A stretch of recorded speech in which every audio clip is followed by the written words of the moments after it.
All right, today we are diving into some research that might just flip the entire script on how we build artificial intelligence. It's called OPUS, and it's all about training AI with better data, not just more data. So, what if I told you an AI could get smarter by using less data? I know it sounds totally backward, right? For years, the whole playbook in AI has been more data, more power. But what if the secret sauce isn't about having more data, but about having the right data? Now, to really get why this is such a big deal, we need to talk about this massive problem that's staring the entire AI industry right in the face. And that problem is something called the data wall. The simplest way to put it is, we're running out of good stuff to read on the internet. Seriously, these huge language models are incredibly hungry, and we've basically fed them the entire public web. But that well, it is absolutely starting to run dry. And look, this isn't some problem for the distant future. Researchers are projecting that we could completely run out of high-quality public text by 2026, maybe 2028. That's really soon.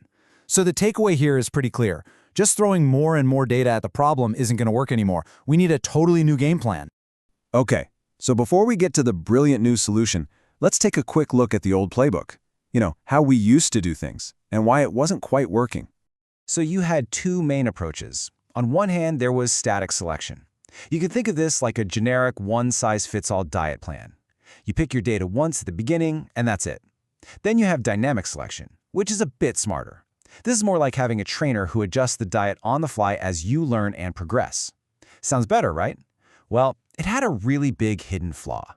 And that flaw has a name, the misalignment gap. Okay, so stick with me here. The issue is that these dynamic methods were using a pretty simple ruler to measure what data was useful. But the AI's actual learning engine, this complex thing called the optimizer, it has a totally different and way more complex metabolism. So there was this huge gap between what the simple method thought was good food and what the advanced optimizer actually needed to get stronger faster. And this picture just says it all, doesn't it? On the left, that's the old way. It's this long, winding, inefficient path to the goal. It's like taking all the back roads. But on the right, that's the path the optimizer actually wanted to take. Straight, direct, super efficient. That gap between the two, that's just a whole lot of wasted time, wasted compute power, and wasted data. Which brings us to the breakthrough. This is where the researchers had one of those aha moments that just changes everything. They figured out a way to completely close that misalignment gap. And the key insight is actually so elegant, so simple when you hear it. They said, instead of using some generic outside rule to pick the data, what if we just ask the AI's own training engine, the optimizer, what it needs to learn right now, at every single step? It's like going from a generic diet book to having a world-class nutritionist crafting a perfect meal plan for you in real time. And this quote from the paper just nails it. A batch of data is only valuable if it helps the AI move in the right direction, based on its own specific geometry. It's not about finding good data in some abstract sense. It's about finding the perfect piece of data for this exact moment in training. So that's the big idea. But how do you actually build a system that can do this? Well, let's meet the hero of this story, a new framework called OPUS. So OPUS, and that stands for Optimizer-Induced Projected Utility Selection, which is a mouthful, is the system that puts this whole idea into practice. It's basically a dynamic data selection framework that acts like a hyper-intelligent personal trainer for the AI, scoring data based on exactly how useful it is to that specific optimizer at every single step of the way.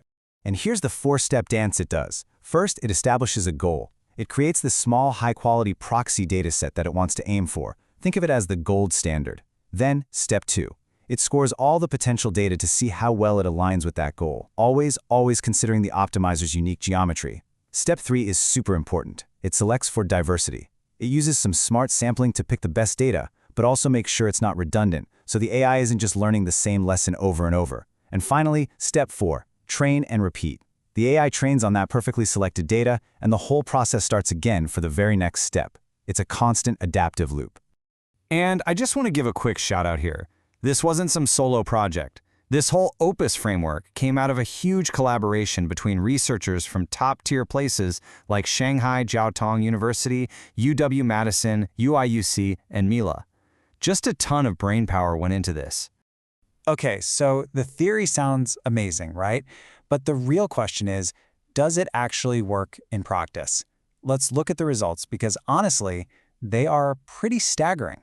First off, let's talk about efficiency. We're talking about an 8 times reduction in computation. That is huge. It means you can get to the same level of performance using 8 times less processing power.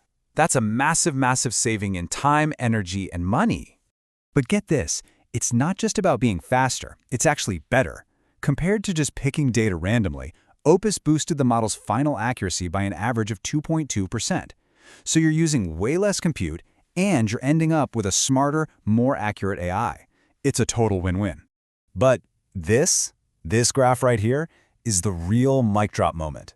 What you're seeing is performance plotted against how much data was used. All those other lines kind of bunched up at the bottom, those are all the other methods. And that single line soaring way, way above everything else? Yeah, that's OPUS. It's not even close. It's in a league of its own. Let me put that into perspective for you.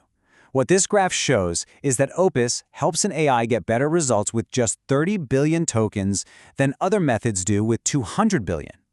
That's just incredible. It's the ultimate proof of learning more from less. So what does this all mean? Well, OPUS is this huge step forward in solving that data well problem we talked about. It proves that the future of AI isn't just about getting bigger and bigger. It's about getting smarter, more efficient. And that leaves us with a really big question, right? If we can teach AI to learn more from less, what else can we teach them? How do we guide them to be not just more powerful, but maybe a little more wise?